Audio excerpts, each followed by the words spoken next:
समस्या क्या है? Again, what is the problem? Problem है कि हम जो फोकस कर रहे हैं, हम पेड़ को हरा भरा करने के लिए उसके पत्तों को पानी दे रहे हैं, we are not watering the roots. ठीक है, तो हमारा एज ए पेरेंट या स्कूल्स का एज ए इंस्टीट्यूशन जो टोटल फोकस है वो क्या है? ऊपर की तरफ है।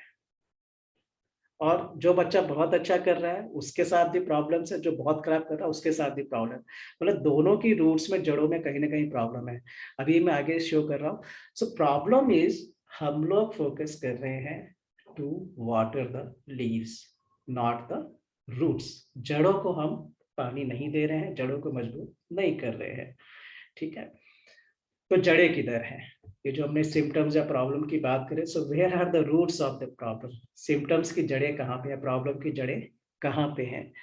तो प्रॉब्लम की जड़ की अगर हम बात करेंगे तो अभी कुछ प्रश्न आपके सामने मैं शेयर करता हूँ, और इसके उत्तर आप अगर है आपके पास, नहीं है तो आप ढूंढिए अपने बच्चे को ध्यान में रखते हुए। अगर आप इसका उत्तर ढूंढते हैं तो आप जो है इसकी जड़ की तरफ धीरे धीरे बढ़ना शुरू करेंगे। Root cause of the issue, problem. assess your child on following parameters। इन पैरामीटर्स पे, ये जो अभी आपने देखा, ठीक है, इस पे मत उसको जज करिए। राइट, अभी आप में से किसी ने लिखा भी हैप्पीनेस क्वोशिएंट, है ना? तो बच्चे को इस पैरामीटर पे जज करिए। जॉयस, प्रफुल्लित रहता है क्या वो? हंसमुख, खुश रहता है? संवेदनशील है क्या? सेंसिटिव है क्या वो? थॉटफुल है क्या? विचारशील है ना? क्रिएटिव है क्या? सृजनशील? इनोवेटिव है क्या? डिसिप्लिन्ड है क्या?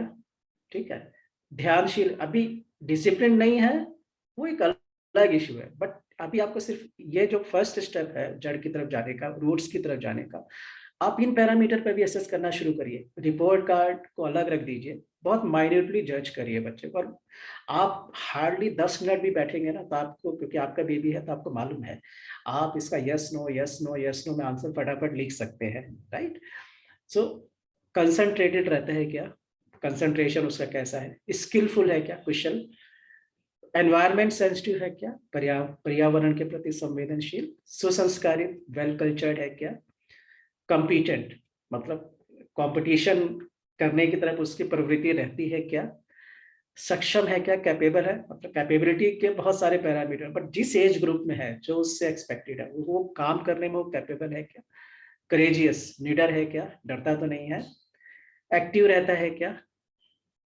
संतुष्ट, कंटेंटेड, मतलब हर चीज में शिकायत ढूंढने वाला तो नहीं है, जो मिला जैसा मिला उसमें वो कंटेंटेड रहता है या नहीं रहता है? जैसे कुछ बच्चे होते हैं 99% मार्क्स आने के बाद भी वो संतुष्ट नहीं होते, उनको लगता है एक नंबर क्यों कटा। पेरेंट्स भी नहीं होते हैं, बच्चा तो छोड़ दीजिए, पेरेंट्स ही नहीं होते ना।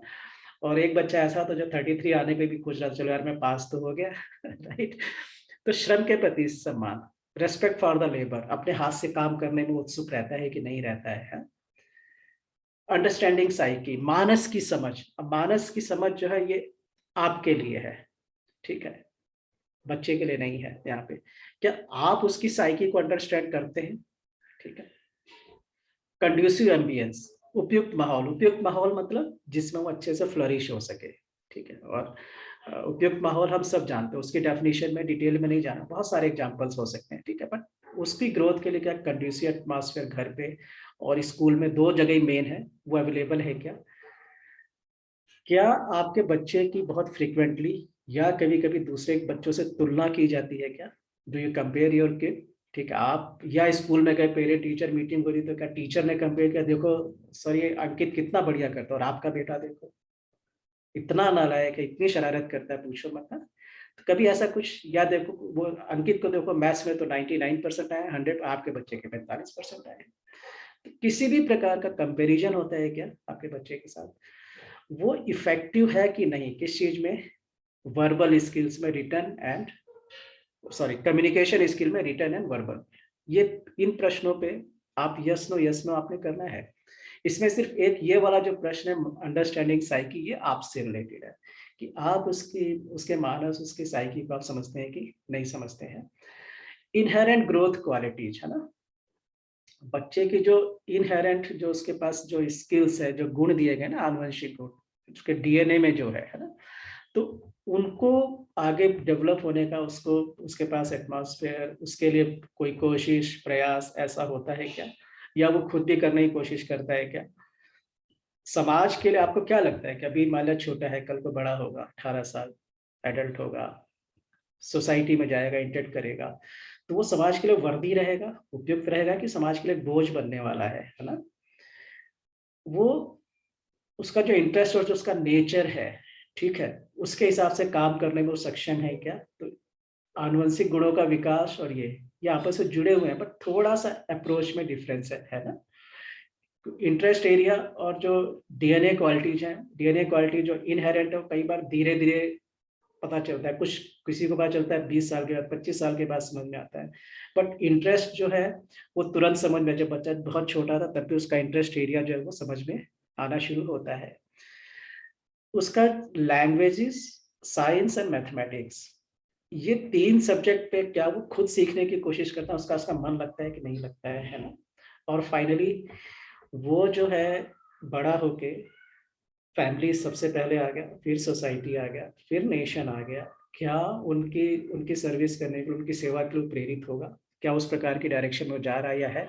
ये कुछ प्रश्न है, इस पे yes no yes no yes no बस आपने लिखना है, बहुत डिटेल में नहीं जाना है, यस नो, जहाँ पे कंफ्यूजन है वहां पे क्वेश्चन मार्क कर दीजिए कि नॉट श्योर, है ना? उसके बाद में और डिटेल में जाके, तो ये प्रश्नों का अगर आप एक चार्ट बनाते हैं, कितने प्रश्न हैं? 18, 22 और 3, 25 प्रश्न है ना?